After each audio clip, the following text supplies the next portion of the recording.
우리나라 주가 상승률이 OECD 회원국 중 최하위권에 머문 것으로 나타났습니다. 새로 생긴 기업이 2년 뒤 살아남는 비율은 절반에 채 못 미치는 것으로 나타났습니다. 지난해 국가자산 총액이 8,677조 원을 기록해 10년 새 2.2배로 늘어난 것으로 조사됐습니다. 채권단이 아시아나항공의 자율협약을 1년 연장했습니다. 시청자 여러분 안녕하십니까? 생경제 현장의 임동석입니다. 자, 오늘 코스피 지수 기관 매수세에 힘입어서 엿새째 상승세 이어가며 2,000선 돌파를 했습니다. 자, 증권부 김종성 기자 연결합니다. 안녕하십니까? 안녕하세요. 네, 오늘 자세한 마감 시황부터 들려주십시오. 네, 오늘 코스피 지수는 전거래일보다 0.24%, 4.70포인트 상승은 2001.59포인트의 장을 마감했습니다.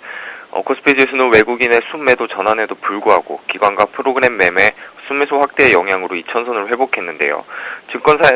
증권가에서는 최근 미국 고용이 개선되고 있고 소득과 소비가 증가하고 있어서 성탄절부터 연말까지 이어지는 쇼핑 시즌 매출이 개선될 것으로 예상하고 있습니다. 개인은 오늘 3,848억 원어치를 내다 팔면서 차익 실현에 나섰고 외국인도 607억 원 순매도했습니다. 다만 기관이 4,637억 원어치를 사들이면서 지수 상승을 이끌었는데요. 미국의 양적 완화 축소 결정으로 증시 불확실성의 해소와 미국 경제 지표의 호조세가 겹치며 투자 심리가 개선되는 모습입니다. 업종별로는 전기가스업, 통신업, 그리고 보험 등이 1% 이상 오른 반면 전기전자와 제조업 등은 하락했습니다. 시가총액 상위 종목 중에는 현대중공업이 2% 이상 올랐고 삼성생명, LG화학 등도 상승했습니다. 반면 삼성전자와 현대차, 네이버 등은 하락했습니다. 네, 자, 이 연말 증시에 기관이 구원투수로 나서는 모습입니다. 외국인이 좀처럼 시장에서 움직이지 않고 있는데 외국인을 대수해서 이 지수를 끌어올리고 있는데요. 자, 그렇다면 기관의 매수 행진이 내년까지도 이어질 수 있을지 가장 궁금합니다. 네, 최근 기관이 연말 국내 증시의 구원투수로 나서는 모습인데요. 전문가들은 기관의 최근 매수 행진을 프로그램 차익 거래 물량으로 해석하고 있습니다. 매수세가 내년까지 이어질지에 대해서는 견해가 약간 갈리고 있는데요. 지난 4일부터 매수 랠리를 시작한 기관은 오늘까지 총 3조 816억 원어치를 사들였습니다. 특히 최근 3거래일 연속 2천억 원 이상 순매수하면서 매수 규모를 키우는 모습입니다. 특히 최근 커져가는 기관의 매수 물량 중 상당액은 프로그램 차익 거래를 통해서 들어온 것으로 파악됩니다. 선물과 현물의 가격 차이인 베이시스가 0 부근에서 형성되면서 증권사들이 고유 자금으로 선물을 팔고 그리고 현물을 사는 매수 차익 거래가 이루어지고 있다는 분석인데요. 실제로 기관 중 금융투자는 이날 1,400억 원어치를 사들인 것을 포함해서 최근 3거래일 동안 유가증권 시장에서 4천억 원 가까이를 쓸어 담았습니다. 서동필 IBK 투자증권 투자전략팀장은 외국인이 선물에 대해서 매수 우위를 나타내면서 선물 가격은 비싸고 현물 가격은 상대적으로 싼 상황이라 국내 증권사들이 자기 매매를 통해서 선물을 팔고 현물을 사는 차익 거래에 나서고 있다고 설명했습니다. 또 기간 매수세를 이끄는 요인으로 연말 배당 수익이 꼽히고 있습니다. 오늘 27일이 배당 낙일이므로 26일까지 주식을 매수해야 배당을 받을 수 있기 때문입니다. 그리고 올 들어 코스피 지수가 2,000포인트를 넘나드는 횟수가 많아지면서 이미 대부분의 펀드 환매 물량이 소진된 점도 기관의 매수세를 뒷받침하고 있다는 분석입니다.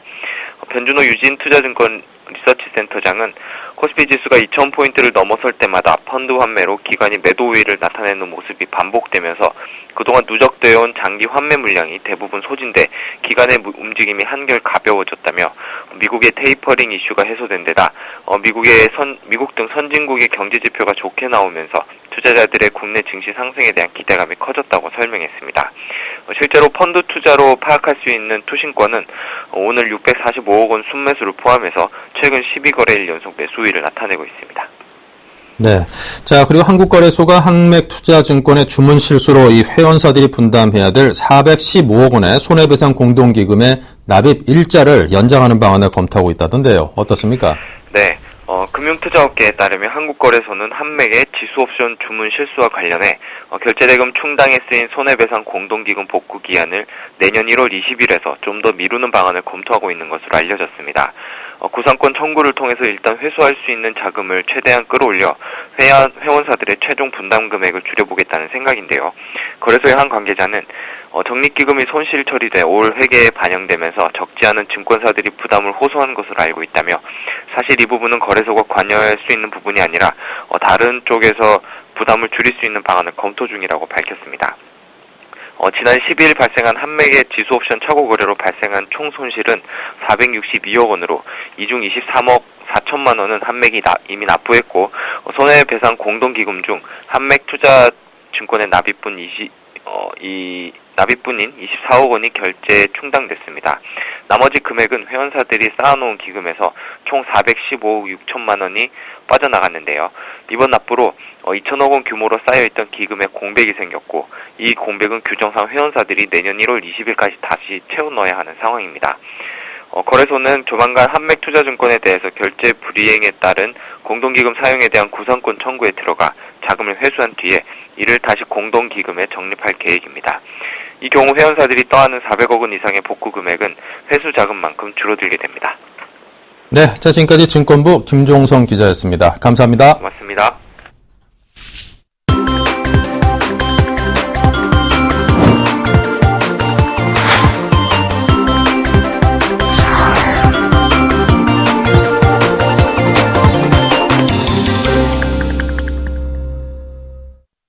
네, 오늘의 주요 뉴스입니다. 올해 우리나라 주가 상승률이 OECD 34개 회원국 중 31호 최하위권에 머문 것으로 나타났습니다. 일본은 아베노믹스 효과에 힘입어 주식시장이 50% 이상 급상승하며 압도적인 1위를 차지했습니다. 지난 20일 기준 한국 코스피는 1983.35로 올해 상승률이 마이너스 0.7%를 기록했습니다.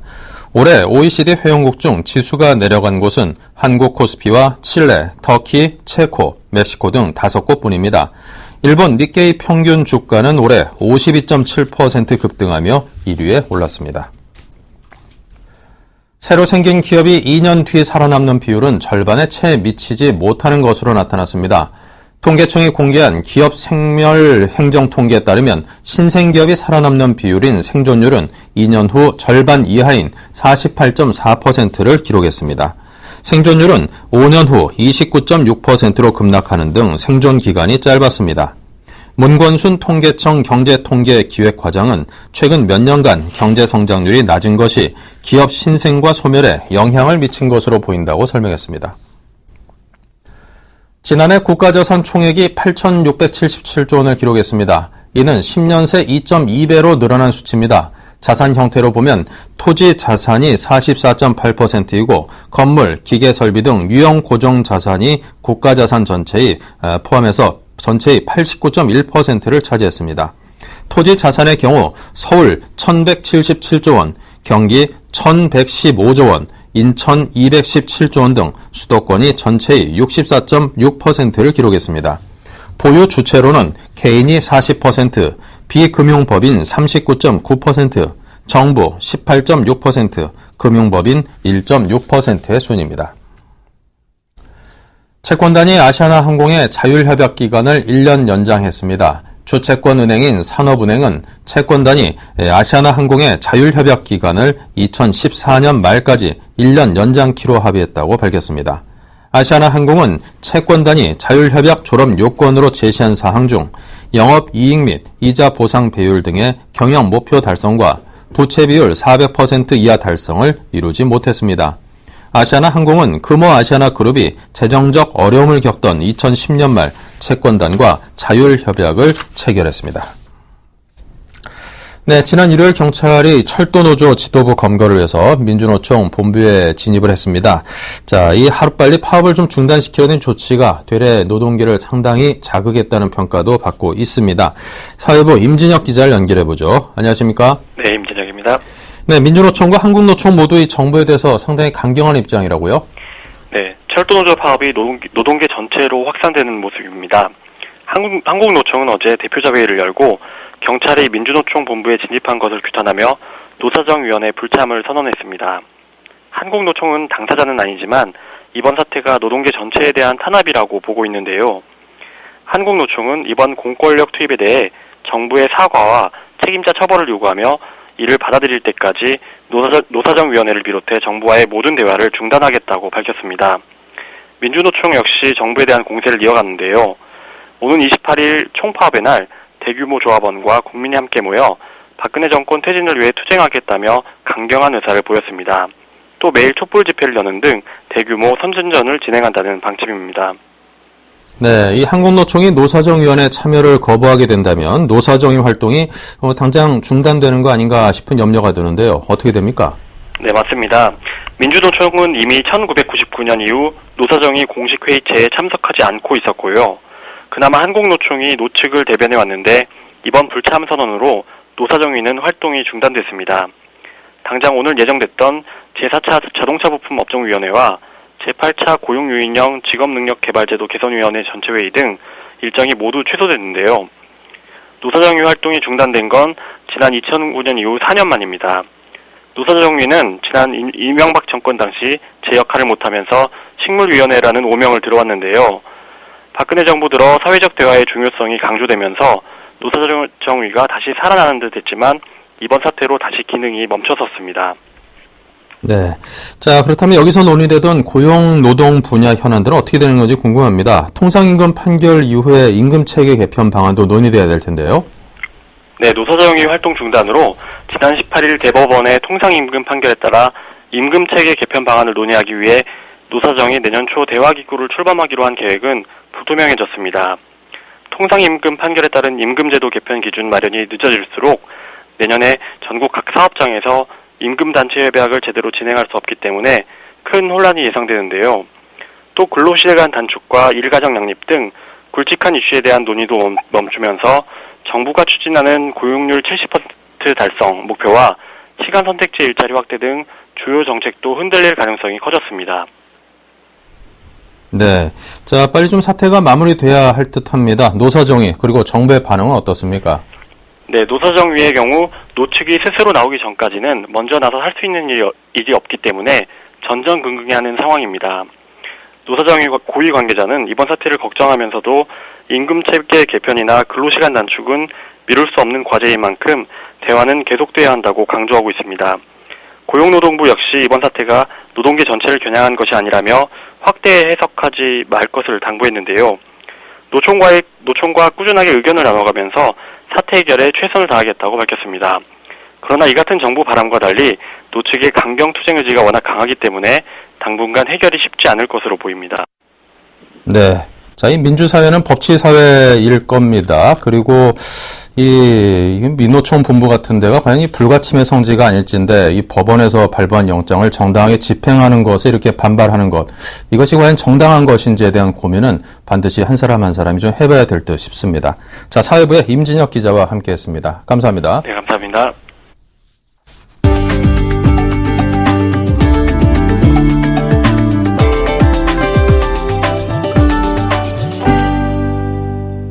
두산중공업은 베트남에서 1조 6천억 원 규모의 석탄 화력발전소 공사를 수주했다고 오늘 밝혔습니다. 석탄 화력발전소는 호찌민에서 동쪽으로 230km 떨어진 빈투안 지역에 건설됩니다. 두산중공업은 이번 공사를 설계서부터 기자재 제작, 설치, 시운전에 이르는 전 과정을 일괄 수행하는 EPC 방식으로 맡아 오는 2018년 6월까지 완공할 예정입니다. 두산중공업은 2017년까지 40조 원 규모로 예상되는 베트남 발전 시장에서 확고한 위치를 확보할 것으로 기대하고 있습니다. 올해 한국 수출기업의 자유무역협정 활용률이 지난해보다 4%포인트 높아진 것으로 나타났습니다. 관세청에 따르면 한국이 체결한 9개 FTA 협정에서 수출기업의 올 1월에서 11월 평균 FTA 활용률은 66.9%로 집계됐습니다. 국가 지역별로는 유럽연합, 미국 수출에서 FTA 활용률은 높은 반면 아세안, 인도 등에 대한 활용률은 저조했습니다. 현대 기아 자동차가 미국에서 진행 중인 연비 과장 집단 소송에서 소비자들에게 약 4억 달러를 지급하기로 합의했습니다. 현대차 미국 지사는 23일 성명에서 연비 문제로 영향을 받은 2011년, 2013년형 모델 구매자들에게 2억 1천만 달러를 지급하기로 했다고 밝혔습니다. 기아차도 최대 1억 8,500만 달러를 지급하기로 했다고 발표했습니다. 이번 집단 소송 합의 내용은 북미 지역에만 국한되며 국내 소비자에게는 적용되지 않습니다. 금호 타이어와 세계 8위 타이어 업체인 일본 요코하마 타이어의 상호 지분 취득이 사실상 무산됐습니다. 양사는 최근 경쟁력 강화를 위한 전략적 제휴를 체결, 기술 연구 개발을 공동 수행하고 상대 주식 일부를 보유하기로 했지만 산업은행 등 채권단이 상호 지분 취득에 제동을 걸었습니다. 산업은행 관계자는 두 회사가 상호 지분 취득으로 관계를 돈독하게 할 생각이었던 것 같지만 채권단이 기술 제휴를 강조하면서 얘기가 쏙 들어갔다고 전했습니다.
네, 이상으로 생경제 현장을 마칩니다. 감사합니다.